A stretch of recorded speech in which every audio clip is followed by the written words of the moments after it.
Welcome, dear students, to the part 2 of chapter 4 Liberty and Discipline from section A. This is for 11th class. The writer is Sir William Slim. Question number 1. How does the author define liberty? Liberty is the freedom to make a choice. ਲੇਖਕ ਆਜ਼ਾਦੀ ਕਿਸ ਨੂੰ ਕਹਿੰਦਾ ਹੈ? ਆਜ਼ਾਦੀ ਦਾ ਮਤਲਬ ਹੈ ਜਦੋਂ ਤੁਸੀਂ ਕੁਝ ਵੀ ਚੁਣਾਵ ਆਪਣੀ ਇੱਛਾ ਨਾਲ ਕਰ ਸਕਦੇ ਹੋ। Number 2, what is discipline? ਅਨੁਸ਼ਾਸਨ ਕੀ ਹੁੰਦਾ ਹੈ? Discipline is freedom to think what we like, say what we like, work at what we like, and go where we like. So discipline ਕੀ ਹੁੰਦਾ ਹੈ? ਅਨੁਸ਼ਾਸਨ, ਜਦੋਂ ਅਸੀਂ ਉਹ ਪਸੰਦ ਕਰ ਸਕੀਏ ਜੋ ਸਾਨੂੰ ਚੰਗਾ ਲੱਗਦਾ ਹੈ, ਅਸੀਂ ਉਹੀ ਕਹਿ ਸਕੀਏ ਜੋ ਅਸੀਂ ਕਹਿਣਾ ਚਾਹੁੰਦੇ ਹਾਂ, ਅਸੀਂ ਉਹੀ ਕੰਮ ਕਰੀਏ ਜੋ ਕੰਮ ਕਰਨਾ ਸਾਨੂੰ ਪਸੰਦ ਹੈ, ਅਤੇ ਜਿੱਥੇ ਜਾਣਾ ਸਾਨੂੰ ਪਸੰਦ ਹੈ ਅਸੀਂ ਉੱਥੇ ਹੀ ਜਾਈਏ। Question number 3, why should one keep to the left? ਜਦੋਂ ਅਸੀਂ ਸੜਕ 'ਤੇ ਚੱਲਦੇ ਹਾਂ ਤਾਂ ਸਾਨੂੰ ਖੱਬੇ ਪਾਸੇ ਕਿਉਂ ਚੱਲਣਾ ਚਾਹੀਦਾ ਹੈ? One should keep to the left to keep oneself and others safe. ਤਾਂ ਇਨਸਾਨ ਨੂੰ ਖੱਬੇ ਪਾਸੇ ਚੱਲਣਾ ਚਾਹੀਦਾ ਹੈ ਤਾਂ ਕਿ ਉਹ ਖੁਦ ਵੀ ਸੁਰੱਖਿਅਤ ਰਹੇ ਤੇ ਉਸ ਦੇ ਨਾਲ ਦੇ ਹੋਰ ਲੋਕ ਵੀ ਸੁਰੱਖਿਅਤ ਰਹਿਣ। Number 4, how does pure discipline differ from enforced discipline? ਤਾਂ ਜਿਹੜਾ ਸ਼ੁੱਧ ਅਨੁਸ਼ਾਸਨ ਹੈ ਉਹ ਥੋਪੇ ਗਏ ਅਨੁਸ਼ਾਸਨ ਤੋਂ ਵੱਖਰਾ ਕਿਵੇਂ ਹੁੰਦਾ ਹੈ? Pure discipline is inner discipline. ਸ਼ੁੱਧ ਅਨੁਸ਼ਾਸਨ ਉਦੋਂ ਹੁੰਦਾ ਹੈ ਜਦੋਂ ਵਿਅਕਤੀ ਆਪਣੇ ਆਪ ਅਨੁਸ਼ਾਸਿਤ ਹੋਵੇ। It automatically appears when one understands the logic behind it. ਇਸ ਲਈ ਜਦੋਂ ਕੋਈ ਆਪਣੇ ਅਨੁਸ਼ਾਸਨ 'ਚ ਰਹਿਣ ਦਾ ਕਾਰਨ ਸਮਝ ਲੈਂਦਾ ਹੈ ਤਾਂ ਉਹ ਉਸ ਤਰੀਕੇ ਨਾਲ ਅਨੁਸ਼ਾਸਿਤ ਹੋ ਜਾਂਦਾ ਹੈ। It is permanent. ਇਸ ਤਰ੍ਹਾਂ ਦਾ ਅਨੁਸ਼ਾਸਨ ਹਮੇਸ਼ਾ ਲਈ ਹੁੰਦਾ ਹੈ। Enforced discipline is external and temporary. ਜਦੋਂ ਕਿ ਥੋਪਿਆ ਗਿਆ ਅਨੁਸ਼ਾਸਨ ਬਾਹਰੀ ਅਨੁਸ਼ਾਸਨ ਹੁੰਦਾ ਹੈ ਅਤੇ ਥੋੜ੍ਹੇ ਸਮੇਂ ਲਈ ਹੁੰਦਾ ਹੈ। ਜਦੋਂ ਹੀ ਉਹ ਡਰ ਹਟਦਾ ਹੈ ਤਾਂ ਬੰਦੇ ਤੋਂ ਅਨੁਸ਼ਾਸਨ ਹਟ ਜਾਂਦਾ ਹੈ। Question number 5, what types of liberty do the British believe in? Britain ਦੇ ਲੋਕ ਕਿਸ ਤਰ੍ਹਾਂ ਦੀ ਆਜ਼ਾਦੀ ਦੇ ਵਿੱਚ ਵਿਸ਼ਵਾਸ ਰੱਖਦੇ ਨੇ? The British believe in freedom to think what they like, say what they like, work at what they like, and go where they like. Britain ਦੇ ਲੋਕ ਨੇ ਜਿਹੜੇ ਉਹ ਇਸੇ ਤਰ੍ਹਾਂ ਦੇ ਅਨੁਸ਼ਾਸਨ ਨੂੰ ਮੰਨਦੇ ਆ ਜਿਹਦੀ ਪਹਿਲਾਂ ਗੱਲ ਕੀਤੀ ਗਈ ਹੈ। ਇਸੇ ਤਰ੍ਹਾਂ ਦੀ ਆਜ਼ਾਦੀ ਨੂੰ ਮੰਨਦੇ ਆ ਕਿ ਉਹਨਾਂ ਨੂੰ ਜੋ ਪਸੰਦ ਆ ਉਹ ਸੋਚ ਸਕਣ, ਜੋ ਪਸੰਦ ਹੈ ਉਹ ਕਹਿ ਸਕਣ, ਜੋ ਪਸੰਦ ਹੈ ਉਹ ਕੰਮ ਕਰ ਸਕਣ ਅਤੇ ਜਿੱਥੇ ਪਸੰਦ ਹੈ ਉੱਥੇ ਜਾ ਸਕਣ। Question number 6, where does one have a natural inclination to avoid discipline? Why does one have a natural inclination to avoid discipline? ਤੁਸੀਂ ਦੇਖਿਆ ਹੋਣਾ ਬੱਚਿਓ ਕਿ ਅਕਸਰ ਇਨਸਾਨ ਨੂੰ ਜਦੋਂ ਅਨੁਸ਼ਾਸਿਤ ਹੋਣਾ ਪੈਂਦਾ ਹੈ ਉਹ ਥੋੜ੍ਹੀ ਜਿਹੀ ਘੁਟਨ ਮਹਿਸੂਸ ਕਰਦਾ ਅਤੇ ਕਿਸੇ ਨੂੰ ਵੀ ਅਨੁਸ਼ਾਸਿਤ ਹੋਣਾ ਪਸੰਦ ਕਿਉਂ ਨਹੀਂ ਹੁੰਦਾ? Answer, because most of us have a wrong belief that discipline is a restrain to liberty. ਅਜਿਹਾ ਉਦੋਂ ਹੁੰਦਾ ਹੈ ਜਦੋਂ ਅਸੀਂ ਅਨੁਸ਼ਾਸਨ ਨੂੰ ਆਪਣੀ ਆਜ਼ਾਦੀ ਉੱਤੇ ਰੋਕ ਵਜੋਂ ਦੇਖਦੇ ਹਾਂ। ਜਦੋਂ ਅਸੀਂ ਇਹ ਸਮਝਦੇ ਹਾਂ ਕਿ ਇਸ ਅਨੁਸ਼ਾਸਨ ਨਾਲ ਮੈਨੂੰ ਅਤੇ ਦੂਜਿਆਂ ਨੂੰ ਫਾਇਦਾ ਹੋਏਗਾ, ਫਿਰ ਸਾਨੂੰ ਇਸ ਤਰ੍ਹਾਂ ਦੀ ਕੋਈ ਵੀ ਘੁਟਨ ਮਹਿਸੂਸ ਨਹੀਂ ਹੁੰਦੀ।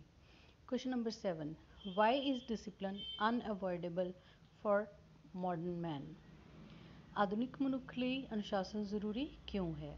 Because modern life is complex, fast and competitive. ਅੱਜ ਦੇ ਮਨੁੱਖ ਨੂੰ ਬਹੁਤ ਜ਼ਿਆਦਾ ਅਨੁਸ਼ਾਸਿਤ ਹੋਣਾ ਪੈਂਦਾ ਹੈ ਕਿਉਂਕਿ ਇੱਕ ਗੁੰਝਲਦਾਰ ਜ਼ਿੰਦਗੀ ਹੈ। ਆਸਾਨ ਅਤੇ ਹੌਲੀ ਜ਼ਿੰਦਗੀ ਨਹੀਂ ਹੈ, ਬਹੁਤ ਹੀ ਤੇਜ਼ ਜ਼ਿੰਦਗੀ ਚੱਲ ਰਹੀ ਹੈ ਅਤੇ ਇੰਨੀ ਜਨਸੰਖਿਆ ਅਤੇ ਇੰਨੇ ਜ਼ਿਆਦਾ ਮੌਕੇ, ਹਰ ਇੱਕ ਨੂੰ ਸਰਵਾਈਵ ਕਰਨ ਲਈ ਬਹੁਤ ਜ਼ਿਆਦਾ ਕੰਪੀਟੀਸ਼ਨ ਦਾ ਸਹਾਰਾ ਲੈਣਾ ਪੈ ਰਿਹਾ ਹੈ। ਸੋ ਅੱਜ ਦਾ ਯੁੱਗ ਹੈ ਜਿਹੜਾ ਉਹ ਕੰਪੈਟੀਟਿਵ ਯੁੱਗ ਹੈ। ਇਸ ਦੇ ਵਿੱਚ ਬਹੁਤ ਜ਼ਿਆਦਾ ਪ੍ਰਤੀਸਪਰਧਾ ਹੈ, ਮੁਕਾਬਲਾ ਹੈ। ਇਸ ਲਈ ਸਾਨੂੰ ਅਨੁਸ਼ਾਸਿਤ ਹੋ ਕੇ ਹੀ ਜੇਤੂ ਬਣਨਾ ਪਏਗਾ। Question number 8, how did the author acknowledge the salute of a private soldier? ਤਾਂ ਲੇਖਕ ਨੇ ਇਸ ਘਟਨਾ ਦਾ ਇਸ 'ਚ ਜ਼ਿਕਰ ਕੀਤਾ ਹੈ ਕਿ ਜਦੋਂ ਮੈਨੂੰ ਇੱਕ ਮੇਰੇ ਤੋਂ ਛੋਟੇ ਅਧਿਕਾਰੀ ਨੇ ਸੈਲਿਊਟ ਕੀਤਾ ਤਾਂ ਮੈਂ ਉਹਨੂੰ ਜਵਾਬ ਕਿਵੇਂ ਦਿੱਤਾ? The author just waved at him. ਉਸਨੇ ਸਿਰਫ ਹੱਥ ਹਿਲਾ ਕੇ ਉਸਦਾ ਜਵਾਬ ਦੇ ਦਿੱਤਾ। Question number 9, how did the colonel punish the author for not returning a salute properly. ਤੇ ਇਸ ਨੂੰ ਲੇਖਕ ਦੇ ਉੱਚ ਅਧਿਕਾਰੀ ਕਰਨਲ ਨੇ ਦੇਖ ਲਿਆ ਤਾਂ ਫਿਰ ਉਸਨੇ ਉਸਨੂੰ ਕੀ ਸਜ਼ਾ ਦਿੱਤੀ। He told the author to practise saluting it until he knew how to return a salute. ਉਹਨੇ ਕਿਹਾ ਕਿ ਇੱਥੇ ਖੜੇ ਸੈल्यूट ਵਾਪਸੀ ਦੇਣ ਦੀ ਪ੍ਰੈਕਟਿਸ ਕਰਦੇ ਰਹੋ ਜਦੋਂ ਤੱਕ ਕਿ ਤੁਸੀਂ ਇਹ ਸਿੱਖ ਨਹੀਂ ਜਾਂਦੇ, ਕਿਉਂਕਿ ਹੱਥ ਹਿਲਾ ਕੇ ਸੈल्यूट ਦਾ ਜਵਾਬ ਦੇਣਾ ਬਿਲਕੁਲ ਠੀਕ ਨਹੀਂ ਸੀ। Question number 10. What does the Colonel tell the author about discipline? Colonel ਨੇ ਲੇਖਕ ਨੂੰ ਅਨੁਸ਼ਾਸਨ ਬਾਰੇ ਕੀ ਦੱਸਿਆ? Answer. All he said was, now remember, discipline begins with officers. ਤਾਂ ਕਰਨਲ ਨੇ ਇਹੀ ਕਿਹਾ ਕਿ ਹੁਣ ਯਾਦ ਰੱਖਣਾ, ਅਨੁਸ਼ਾਸਨ ਦੀ ਸ਼ੁਰੂਆਤ ਅਫਸਰਾਂ ਤੋਂ ਹੁੰਦੀ ਹੈ। Question number 11. How can the leader build up the leadership of his team? ਇੱਕ ਆਗੂ ਆਪਣੀ ਟੀਮ ਦੇ ਅੰਦਰ ਲੀਡਰਸ਼ਿਪ ਕਿਵੇਂ ਪੈਦਾ ਕਰ ਸਕਦਾ ਹੈ? The leader can build up the leadership of his team by imposing discipline on himself first, as discipline goes from top to bottom. ਤਾਂ ਇੱਕ ਲੀਡਰ, ਇੱਕ ਆਗੂ ਆਪਣੀ ਟੀਮ ਦੇ ਵਿੱਚ ਆਗੂ ਵਧੀਆ ਤਰੀਕੇ ਨਾਲ ਕਿਵੇਂ ਕਰ ਸਕਦਾ, ਉਹਨਾਂ ਦੀ ਅਗਵਾਈ ਵਧੀਆ ਤਰੀਕੇ ਨਾਲ ਕਿਵੇਂ ਕਰ ਸਕਦਾ ਹੈ, ਉਹ ਸਭ ਤੋਂ ਪਹਿਲਾਂ ਆਪਣੇ ਆਪ ਦੇ ਉੱਤੇ ਅਨੁਸ਼ਾਸਨ ਲਾਗੂ ਕਰੇਗਾ। ਕਿਉਂਕਿ ਜਿਹੜਾ ਅਨੁਸ਼ਾਸਨ ਹੈ ਉਹ ਟੌਪ ਟੂ ਬਾਟਮ ਜਾਂਦਾ, ਉੱਪਰ ਤੋਂ ਨੀਚੇ ਤੱਕ, ਯਾਨੀ ਕਿ ਉੱਚ ਅਧਿਕਾਰੀ ਤੋਂ ਹੇਠਲੇ ਅਧਿਕਾਰੀਆਂ ਤੱਕ ਪਹੁੰਚਦਾ ਹੈ। Question number 12. What according to the author was not a new technique invented in the last war? In the last war, Cromwell demanded that every man in his new model army should know what he fights for and love what he knows. ਤਾਂ ਲੇਖਕ ਦੇ ਅਨੁਸਾਰ ਪਿਛਲੀ ਵਾਰ ਦੇ ਵਿੱਚ ਕਿਸ ਤਰ੍ਹਾਂ ਦੀ new technique ਦੀ ਗੱਲ ਕੀਤੀ ਗਈ ਸੀ? ਪਿਛਲੇ ਯੁੱਧ ਦੇ ਵਿੱਚ ਕ੍ਰੋਮਵੈਲ ਨੇ ਇਹ ਡਿਮਾਂਡ ਕੀਤੀ ਸੀ ਕਿ ਮੇਰੀ ਆਰਮੀ ਜਦੋਂ ਵੀ ਕੋਈ ਯੁੱਧ ਲੜੇ ਜਾਂ ਕਿਸੇ ਕਾਰਨ ਖੜੀ ਹੋਵੇ ਕਿਤੇ, ਤਾਂ ਆਰਮੀ ਨੂੰ ਪਤਾ ਹੋਵੇ ਉਹ ਕਿਸ ਲਈ ਲੜ ਰਹੀ ਹੈ, ਤਾਂ ਕਿ ਉਹਨਾਂ ਨੂੰ ਉਸ ਚੀਜ਼ ਨਾਲ, ਉਸ ਵਜ੍ਹਾ ਨਾਲ ਪਿਆਰ ਹੋਵੇ ਜਿਸ ਕਾਰਨ ਉਹ ਆਪਣੀ ਡਿਊਟੀ ਕਰ ਰਹੇ ਹਨ। Question number 13. How can you say that discipline is not derogatory? ਤੁਸੀਂ ਇਹ ਕਿਵੇਂ ਕਹਿ ਸਕਦੇ ਹੋ ਕਿ ਅਨੁਸ਼ਾਸਨ ਕਦੇ ਵੀ ਕਿਸੇ ਨੂੰ ਨੀਚਾ ਦਿਖਾਉਣ ਲਈ ਨਹੀਂ ਹੁੰਦਾ? That discipline is not derogatory because you know what you work for and love what you know. ਜਦੋਂ ਸਾਨੂੰ ਆਪਣੇ ਅਨੁਸ਼ਾਸਿਤ ਹੋਣ ਦੀ ਵਜ੍ਹਾ ਪਤਾ ਹੁੰਦੀ ਹੈ ਤਾਂ ਅਸੀਂ ਉਸ ਵਜ੍ਹਾ ਨੂੰ ਪਸੰਦ ਕਰਦੇ ਹਾਂ, ਕਿਉਂਕਿ ਉਹਦੇ ਪਿੱਛੇ ਕੋਈ ਨਾ ਕੋਈ ਅਜਿਹਾ ਕਾਰਨ ਹੁੰਦਾ ਹੈ ਜਿਸ ਕਰਕੇ ਸਾਨੂੰ ਸਮਝ ਆ ਜਾਂਦੀ ਹੈ ਕਿ ਅਨੁਸ਼ਾਸਿਤ ਹੋਣਾ ਕਿੰਨਾ ਜ਼ਰੂਰੀ ਹੈ। It is only discipline that enables men to live in a community and yet retain individual liberty. ਸੋ ਸਵੈ ਅਨੁਸ਼ਾਸਨ ਜਾਂ ਅੰਦਰੂਨੀ ਅਨੁਸ਼ਾਸਨ ਹੀ ਕਿਸ ਤਰ੍ਹਾਂ ਦਾ ਅਨੁਸ਼ਾਸਨ ਹੈ ਜਿਸ ਦੇ ਵਿੱਚ ਕੋਈ ਵੀ ਇਨਸਾਨ ਇੱਕ ਸੰਪਰਦਾਇ 'ਚ ਵਧੀਆ ਤਰੀਕੇ ਨਾਲ ਰਹਿ ਸਕਦਾ ਹੈ ਅਤੇ ਉਹ ਵੋਲੰਟਰੀ ਡਿਸਿਪਲਨ ਰੱਖ ਸਕਦਾ ਹੈ। ਇੱਥੇ ਵੋਲੰਟਰੀ ਦੇ ਸਪੈਲਿੰਗ ਕਿਸੇ ਕਾਰਨ ਗਲਤ ਹੋ ਗਏ ਹਨ। You can note down VOLUNTARY।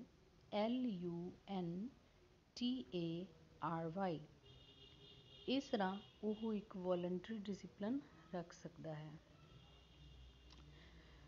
Question number 14. Voluntary ਹੁੰਦਾ ਬੇਟੇ ਆਪਣੀ ਇੱਛਾ ਨਾਲ ਰੱਖਿਆ ਜਾਣ ਵਾਲਾ ਅਨੁਸ਼ਾਸਨ। Question number 14. What type of discipline is deliberately designed to submerge the individual? ਕਿਸ ਤਰ੍ਹਾਂ ਦਾ ਅਨੁਸ਼ਾਸਨ ਹੁੰਦਾ ਹੈ ਜਿਸ ਦੇ ਵਿੱਚ ਕਿ ਇੱਕ ਇਨਸਾਨ ਦੀ ਇੰਡੀਵਿਜੂਅਲਿਟੀ ਨੂੰ ਖਤਮ ਕਰਨ ਦੀ ਕੋਸ਼ਿਸ਼ ਕੀਤੀ ਜਾਂਦੀ ਹੈ? Totalitarian discipline, with its slogan shouting masses, is deliberately designed to submerge the individual. ਜਦੋਂ ਕੁਝ ਖਾਸ ਲੋਕ ਇੱਕ ਭੀੜ ਨੂੰ ਆਪਣੇ ਮਕਸਦ ਲਈ ਯੂਜ਼ ਕਰਦੇ ਹਨ ਅਤੇ ਜਦੋਂ ਤਾਨਾਸ਼ਾਹੀ ਅਨੁਸ਼ਾਸਨ ਉਹਨਾਂ 'ਤੇ ਥੋਪਿਆ ਜਾਂਦਾ ਹੈ, ਉਹਨਾਂ ਤੋਂ ਜ਼ਬਰਦਸਤੀ ਨਾਅਰੇ ਬੁਲਵਾਏ ਜਾਂਦੇ ਹਨ ਅਤੇ ਸਾਰੇ ਲੋਕਾਂ ਨੂੰ ਇੱਕੋ ਜਿਹਾ ਸੋਚਣ ਲਈ ਮਜਬੂਰ ਕੀਤਾ ਜਾਂਦਾ ਹੈ, ਉਦੋਂ ਅਸੀਂ ਕਹਾਂਗੇ ਕਿ ਇਸ ਤਰ੍ਹਾਂ ਦਾ ਜਿਹੜਾ ਥੋਪਿਆ ਹੋਇਆ ਤਾਨਾਸ਼ਾਹੀ ਅਨੁਸ਼ਾਸਨ ਹੈ ਇਹ ਕਿਸੇ ਵੀ ਮਨੁੱਖ ਦੀ ਆਪਣੀ ਹੋਂਦ ਨੂੰ ਖਤਮ ਕਰਨ ਵਾਸਤੇ ਹੁੰਦਾ ਹੈ। How does the author commend the role of British Railway signalmen in the last war? ਜਦੋਂ ਪਿਛਲਾ ਯੁੱਧ ਹੋਇਆ ਸੀ ਤਾਂ ਲੇਖਕ ਨੇ ਤਾਰੀਫ ਕੀਤੀ ਸੀ ਕਿ ਬ੍ਰਿਟਿਸ਼ ਰੇਲਵੇ ਦੇ ਸਿਗਨਲ 'ਤੇ ਖੜ੍ਹੇ ਹੋਏ ਆਦਮੀਆਂ ਨੇ ਆਪਣਾ ਰੋਲ ਬਹੁਤ ਵਧੀਆ ਪਲੇ ਕੀਤਾ। ਕਿਵੇਂ ਕੀਤਾ? ਕੀ ਹੋਇਆ ਸੀ? Answer: They did not leave their posts even during bombardment because they knew what it means to others। ਤਾਂ ਸਿਗਨਲ 'ਤੇ ਜਿਹੜੇ ਵਿਅਕਤੀ ਬ੍ਰਿਟਿਸ਼ ਰੇਲਵੇ ਦੇ ਕੰਮ ਕਰ ਰਹੇ ਸਨ, ਉਹਨਾਂ ਨੇ ਆਪਣਾ ਸਥਾਨ ਨਹੀਂ ਛੱਡਿਆ। ਹਾਲਾਂਕਿ ਉਹਨਾਂ ਦੇ ਆਲੇ ਦੁਆਲੇ ਬੰਬਾਰੀ ਹੋ ਰਹੀ ਸੀ, ਬਿਲਡਿੰਗਾਂ ਜਲ ਰਹੀਆਂ ਸਨ, ਅੱਗ ਸੀ ਅਤੇ ਤਬਾਹੀ ਸੀ, ਪਰ ਫਿਰ ਵੀ ਉਹ ਆਪਣੇ ਸਥਾਨ 'ਤੇ ਖੜ੍ਹੇ ਰਹੇ। ਇਸ ਦੇ ਲਈ ਉਹਨਾਂ ਨੂੰ ਕਿਸੇ ਨੇ ਮਜਬੂਰ ਨਹੀਂ ਕੀਤਾ, ਇਹ ਤਾਂ ਉਹਨਾਂ ਦੀ ਆਪਣੀ ਹੀ ਇੱਛਾ ਸੀ। ਕਿਉਂ? ਕਿਉਂਕਿ ਉਹਨਾਂ ਨੂੰ ਪਤਾ ਸੀ ਕਿ ਸਾਡੀ ਇਸ ਸੇਵਾ ਦਾ ਹੋਣਾ ਕਿੰਨਾ ਜ਼ਰੂਰੀ ਹੈ ਅਜਿਹੇ ਸਮੇਂ ਦੇ ਵਿੱਚ। They knew what they were fighting for। ਉਹਨਾਂ ਨੂੰ ਪਤਾ ਸੀ ਉਹ ਕਿਸ ਲਈ ਲੜ ਰਹੇ ਹਨ, ਕਿਸ ਲਈ ਇਹ ਕੰਮ ਕਰ ਰਹੇ ਹਨ। So they preferred service to personal safety। ਇਸ ਲਈ ਆਪਣੀ ਜਾਨ ਦੀ ਪਰਵਾਹ ਨਾ ਕਰਦੇ ਹੋਏ ਉਹਨਾਂ ਨੇ ਆਪਣੇ ਦੇਸ਼ ਲਈ ਸੇਵਾ ਨੂੰ ਚੁਣਿਆ। Question number 16, how can a nation overcome an economic or military crisis? Answer: we have already discussed in the chapter, a nation can overcome such crisis only with discipline। ਸੋ ਜਦੋਂ ਕਿਸੇ ਵੀ ਰਾਸ਼ਟਰ ਦੇ ਉੱਤੇ ਕੋਈ ਆਰਥਿਕ ਸੰਕਟ ਆ ਜਾਂਦਾ ਹੈ ਜਾਂ ਕੋਈ ਸੈਨਾ ਸੰਬੰਧਿਤ ਯੁੱਧ ਦੀਆਂ ਸਥਿਤੀਆਂ ਆ ਜਾਂਦੀਆਂ ਨੇ, ਉਹਦੇ ਨਾਲ ਉਹ ਕਿਵੇਂ ਨਿਪਟ ਸਕਦਾ? ਤਾਂ ਇਸ ਦਾ ਇੱਕੋ ਇੱਕ ਤਰੀਕਾ ਹੈ ਕਿ ਉਹ ਅਜਿਹੇ ਸੰਕਟ ਤੋਂ ਉੱਭਰਨ ਲਈ ਅਨੁਸ਼ਾਸਨ ਦਾ ਸਹਾਰਾ ਲੈ ਸਕਦੇ ਹਨ। Question number 17, what according to the author is meant by democracy? ਇਸ ਲਈ ਲੇਖਕ ਦੇ ਅਨੁਸਾਰ ਲੋਕਤੰਤਰ ਕੀ ਹੈ? Answer: democracy means the responsibility is decentralized and no one can shirk his share of the strain।